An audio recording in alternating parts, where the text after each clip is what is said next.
new article out in the New York Times based on the Gawker files. They found these things where Bain is actually reporting this to their own investors and internally. These are these documents, so they have to be honest so that the investors won't sue them later if it turns out they're dishonest.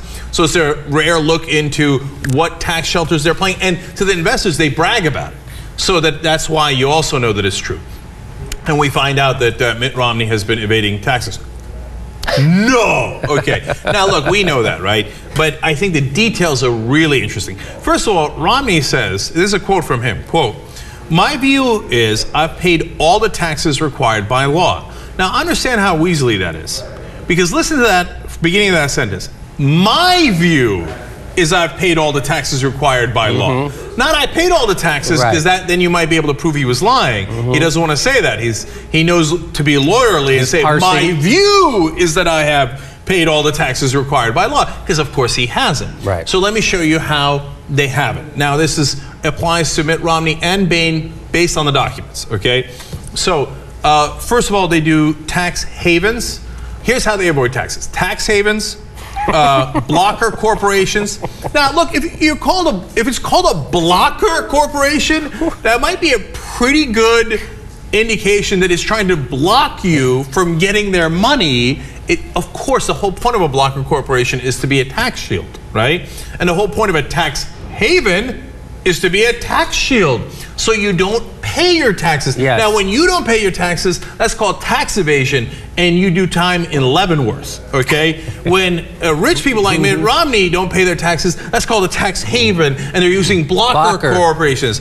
And then equity swaps. I'm going to talk to you about equity swaps in a second and how they use that. And I'm Catholic, I can't. No, you can't do that, okay. And number 4, management fees reported as capital gains. Now, those last two sound confusing, so let me explain. Equity swaps, of course, is yet another strategy to make sure that you don't pay your taxes. So, in fact, a Senate committee report in 2008 explained this. Let me quote the New York Times quoting that report. The major purpose of such swaps, a Senate committee report stated in 2008, is to enable non-U.S. persons to dodge payment of U.S. taxes on U.S. stock dividends. The main purpose is to dodge payments. You dodge your tax payments, you go to jail. They do fancy lawyering and accounting where, no, I'm not evading taxes. It's an equity swap, okay? They are free to go. And that's how we get screwed. By the way, when they don't pay their taxes, we've got to pick up the slack. And I've shown you graphs on this before. As corporate taxes have gone down and the rates for the top bracket has gone down, as a percentage of taxes paid, payroll tax, sky high. Who pays that? The middle class. The working guy, who pays it as a huge part of his percentage of his money. Income tax that the middle class pays goes up. And in the latest plans, what do they want to do? They want to take away your home mortgage deduction. They want to take away your child tax credit. It's a huge tax increase on the middle class while they cut taxes on the rich. Now, management fee reported as capital gains.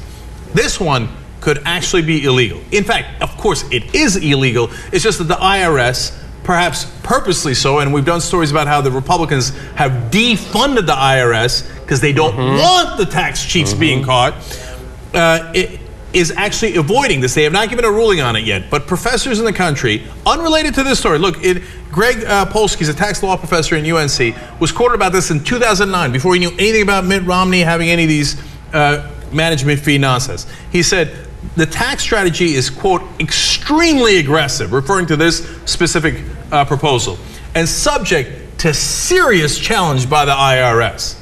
Now, what is the strategy, so you understand? It's called a management fee. When they manage people's money, they get two kinds of different income. One is, hey, if we made, an extra $1 million for you, we're going to take 10 or 15 or 20% of that for the good work that we did. And look, you sign up for it, no problem. Okay, if you think these guys are going to make me a ton of money and I want to pay them 15% on top, that's fine. Now, they call that carried interest and they only pay 15% on it. That's ridiculous. It's regular income. It should be recorded as regular income, but it's not. But they got a legal loophole for that, okay? Now, you should take that away, but of course the Republicans won't let you. But they also charge a different fee for managing your money. They say, I'm going to get 2% of your money even if we lose money on it. It's a management fee. It is not investment. It is not any of those things.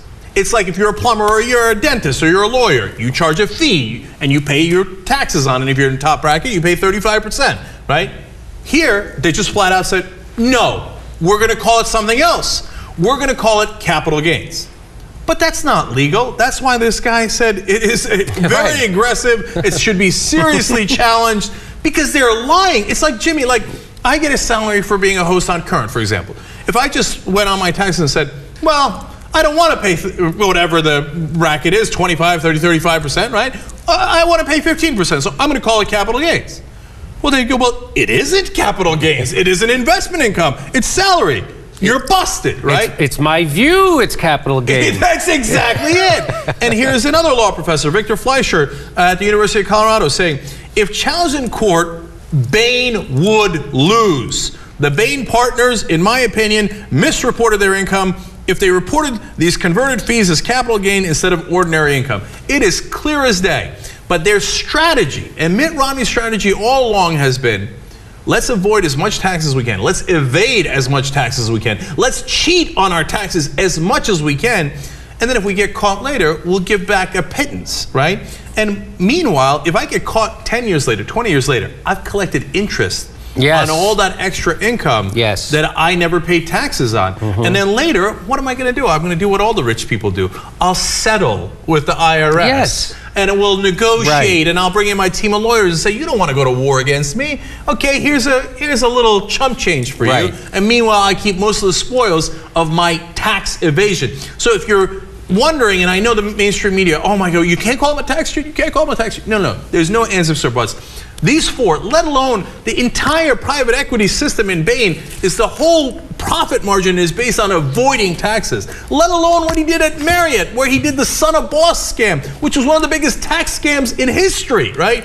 You add it all up, the man is a professional tax cheat.